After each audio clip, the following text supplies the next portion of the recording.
What's up, everybody? It's your girl, B Octavia, and I am back with another video. Welcome to my channel. If you are new, my name is B Octavia. I have two channels. This is my second channel. I am an entrepreneur, and I'm also from Washington, D.C. Now, in today's video, I will be talking about the decline of prankster YouTubers. I will get into the well-known big names, and I will also get into some stories or maybe a story as an example of why there is a decline in prankster YouTubers. Before we do that, I want you guys to subscribe to this channel. Make sure that you like the video. Comment your thoughts afterwards, in between, right now, all that.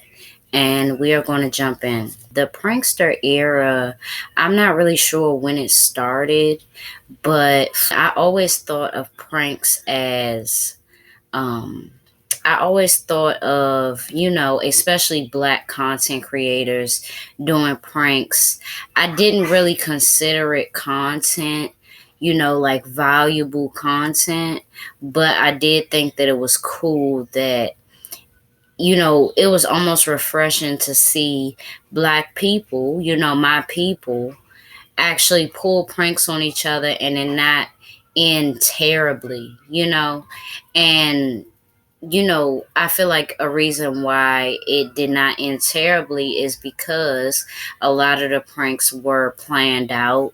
They were fake, saved a lot of people from getting hurt.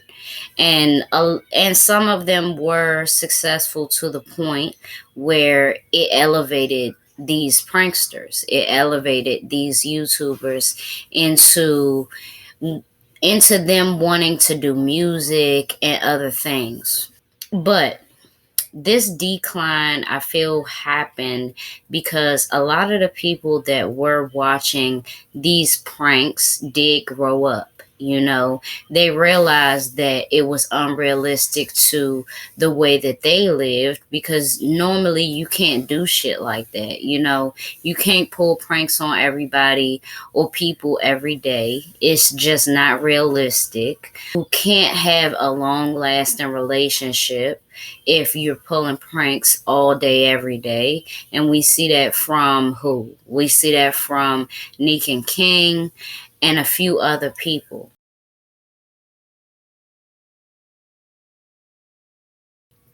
We seen that from Chris and Queen, which there was, behind the scenes some abuse and things like that.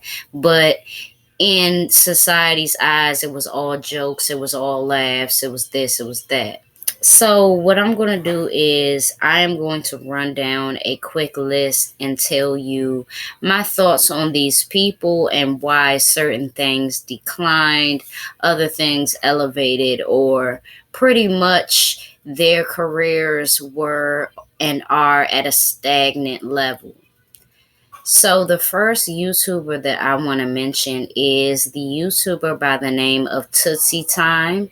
And she did change her channel name to Diana something something.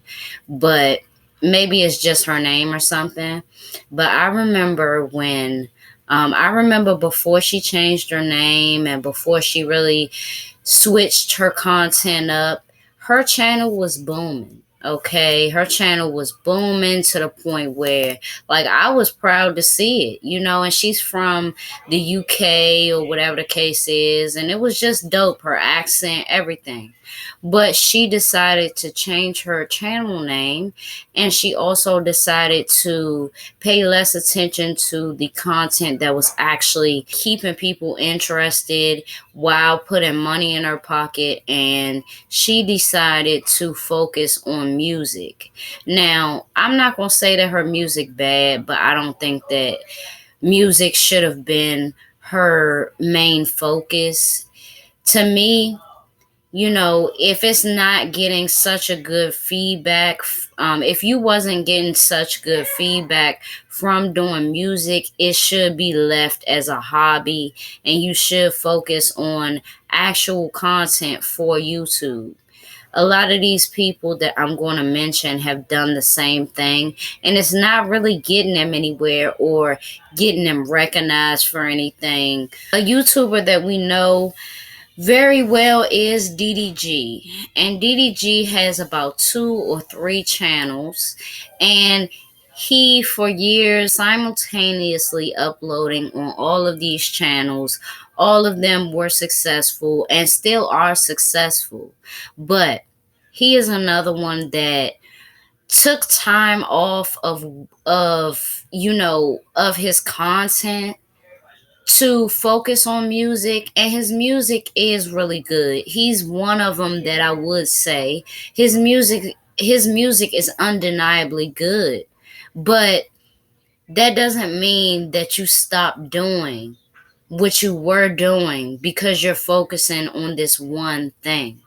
I tell people all the time, you should have several things going. And another one reason he gave for slowing down on uploading on YouTube or not uploading at all on YouTube was that he wants to be seen as a rapper and not a YouTube rapper. And my thing is, what's wrong with that? What's wrong with being labeled a YouTube rapper? Do you feel the same way as people shaming people for having benefits, government assistance? Like, what is it? Are you embarrassed to be labeled that? It's not a bad thing. And I say it's not a bad thing because rappers are just now realizing to have their own YouTube channels. They always go to YouTube to drop their videos, and sometimes they go to other people's channels to drop these videos. And why is that? Because their views aren't up, because this, because that. Like, to be a YouTube rapper means the analytics to it. You know how to actually get the views. You know how to, everything about YouTube. So YouTube and rap goes hand in hand. And I wish he would see that. It's not a bad thing to be labeled as a YouTube rapper when rappers upload their content to YouTube. Like, it just doesn't make sense. Um, for Lil Perfect and aka Perfect Laughs and Armand and Trey, both of them have said the same thing over the last few years, and that was that they are stopping the pranks altogether and they are focusing on their music. Now, Armand and Trey, let me just say this. Trey is the most talented out of the two. And I'm not being mean about it or nothing, but Armand does have a quality, and his quality is being funny. I think that he should have another lane and he should chase that still, because what's going to end up happening, as we've seen, is Trey is going to want to go single. I mean, he's going to want to go solo, and he's going to go solo. De'Aaron and Ken, talking about De'Aaron and Ken, what comes to mind initially is pranks. That's how they really made their mark on YouTube, and that's how they have gotten a lot of opportunities, which would be fine if they could maintain pranks. In a lot of people's eyes, in society's eyes, it's not healthy for a relationship. It's not and it's not realistic to do. So it seems like they don't do pranks anymore and they just stick to vlogs, but only a select few or a handful of people really want to see that every day. I feel like I'm in the mind space of I don't want to watch other people live their lives and enjoy their lives and smile and do this and do that. I want to fix things in my around me and change my environment so that I can live a more happy life and I can have that type of time within a day. In my opinion, vlogs get kind of played out because it's only a select few things you can do, especially with the pandemic. So people are so used to doing things that when this pandemic hit, they stopped creating content. The last few people that I'm going to get into is Queen Naja, Armand and Trey, and Perfect Laughs, or whatever her name is. Now, a lot of people was calling her Queen Vaughn, which I still think about. Like, that was in the comments heavy, and that was hilarious. But um, all of these people are saying the same thing. These three sets of people are saying the same thing, that they aren't really focused on YouTube anymore. They're focused on their music, which would be fine if YouTube wasn't the way that you was able to actually explore music. I don't understand the logic of not really wanting YouTube to be basically the vehicle, the machine to get your music out there, but you have to show your talents as well. You have to show your personality. But the bottom line to it is it must not be that interesting. Honestly, it must not be that interesting to live the lives that they live. It must not be that interesting, to be in their position, because other than other than pranks or talking about things that have their names in controversy, what do they have?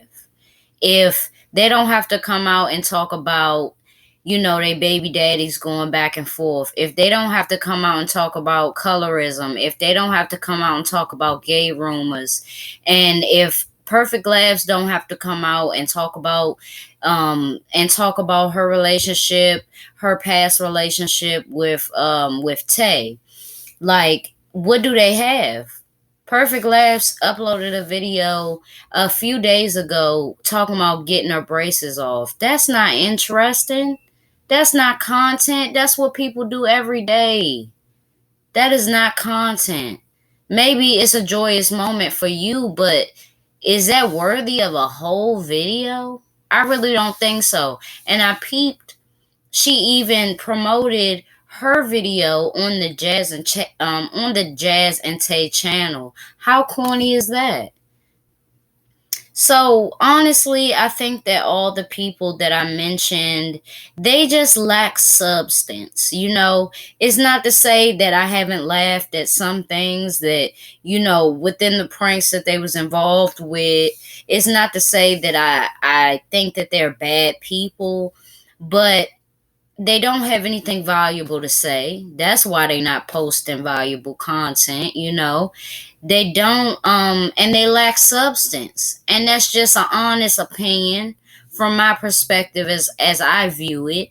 And with Queen Naja, it's like I feel like she was showing, maybe it was an act, maybe it wasn't, but she was showing her personality in a bad way, because even I thought she was a little bit stupid. You know what I mean? Even I thought that she had a few bolts missing when watching her in pranks and stuff like that. So maybe that's a factor in her in her not being, in pranks like that. Sure, she still does them on her family channel and everything like that, but that's a family channel. I think that a lot of people are trying to go the family route, but we all are not wired the same. We all aren't able to maintain that image um or that facade, because that's all it is. It's a huge facade. um I would hate to have to do like daily vlogs and vlogs back to back and all over the place, because it's it takes away from who you are. It takes away from that. It takes away from you enjoying your time. I think that in this time, what we need is for people in their 20s who are, at a certain level to really say something valuable, to really be an asset to. It's only recognition for a family, it's only recognition for a relationship, it's only recognition for looks and for this and for that, a lavish lifestyle.